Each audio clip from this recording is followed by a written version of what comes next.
This is Autoline Daily, the show dedicated to enthusiasts of the global automotive industry. Like most non-union auto brands building vehicles in the U.S., Tesla raised its wages for workers after the UAW secured record contracts with the Detroit Three. And now we know how much Tesla's factory workers are making. According to internal documents viewed by Business Insider, they now earn between $22 and $39 an hour. Tesla splits its pay tiers into 3 regions based on cost of living expenses, so workers in Texas and Nevada earn a lower wage than employees in California. Workers are divided into 7 levels, and leads are divided into 2 levels. The higher the level, the more you make. Workers can move between levels every 6 months depending on their performance and the company's results, and they're eligible for a bonus every 6 months as well. UAW President Shawn Fain said it wants to organize Tesla's workers, so it's going to be interesting to see if this pay raise is enough to keep them from joining the union. Some people said that EVs would never catch on in a big way because there aren't enough raw materials to make the motors or batteries. But 2 days ago, a company called American Rare Earths announced that it found a mother lode of rare earth minerals in Wyoming. It says the site has 2.3 billion metric tons of rare earths and that it could become the largest mining site in the world for them. And today, the Wall Street Journal reports that the Salton Sea in California contains enough lithium for the U.S. to become self-sufficient in the mineral and could even account for 50% of all the lithium mined in the world. Production is scheduled to begin in 2027. This kind of reminds us of all the talk 20 years ago that the U.S. was running out of gas and oil, until a fracking revolution turned the U.S. into the world's largest producer of those energy sources. And it looks like the same thing could happen with rare earths and lithium. The Detroit automakers are turning more and more to non-automotive people to lead their EV and software development. And now General Motors is the latest. The automaker announced it hired Kurt Kelty, a battery expert and former Tesla executive, to the newly created role of Vice President of Batteries. Kelty will report directly to GM President Mark Reuss, and he'll be in charge of the company's battery cell strategy, including the use of raw materials, research, developing, and investing in new technology, commercialization of cells and packs, and end-of-life solutions.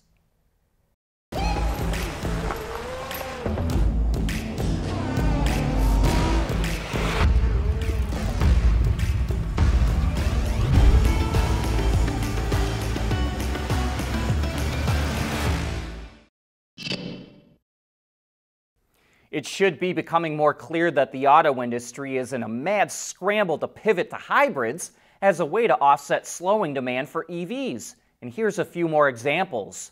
JLR has been so surprised by the success of plug-in hybrids that it's comfortable in delaying the development of its upcoming EVs.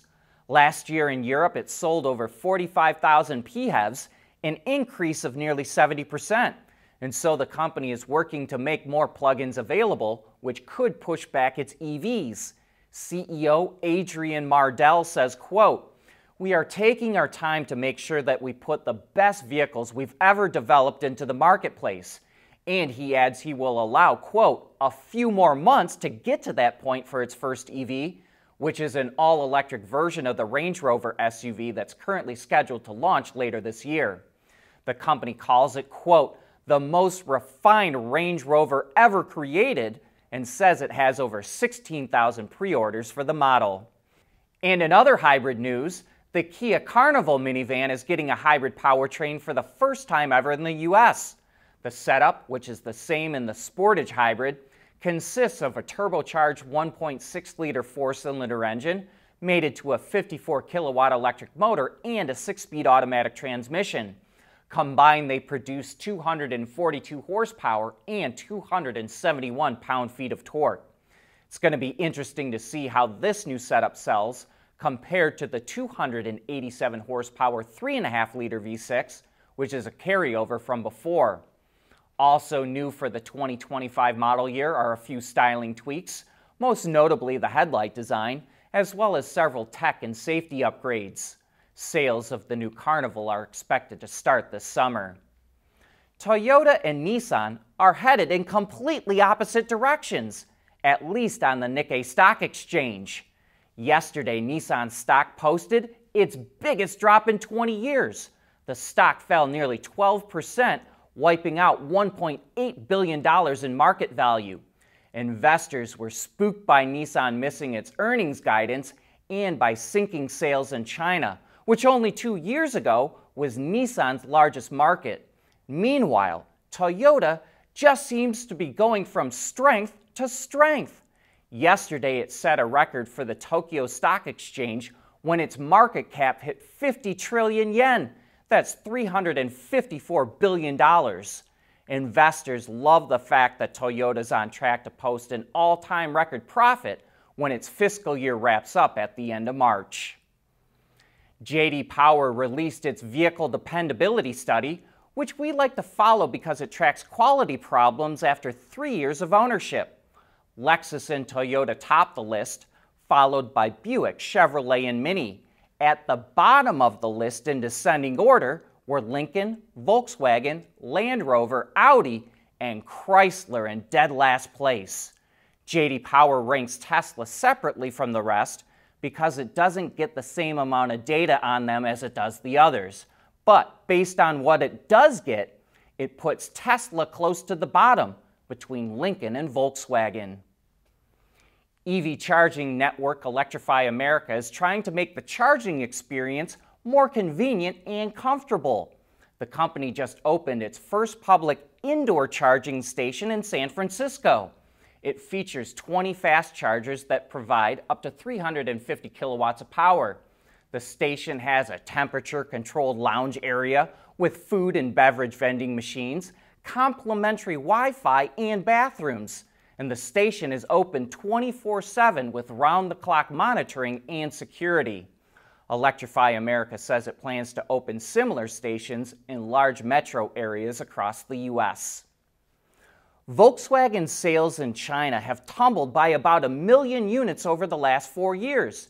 But it put a bigger focus on the market, turning more to local development, and it even hired a new CTO for China recently.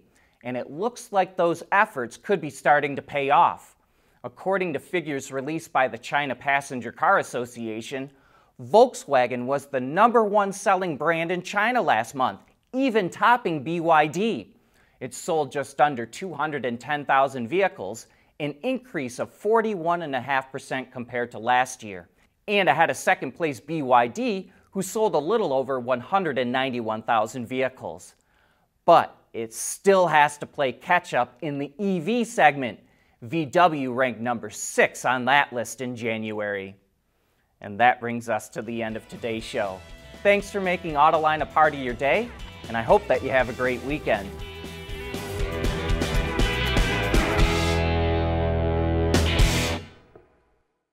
Autoline Daily is brought to you by Bridgestone, solutions for your journey. Wards is the industry leader for news, data, and analysis. That's why companies across the globe subscribe to our premium service, maybe even your own. Log in for subscriber access now, check your company's intranet for details, and rely on wardsauto.com to keep you informed.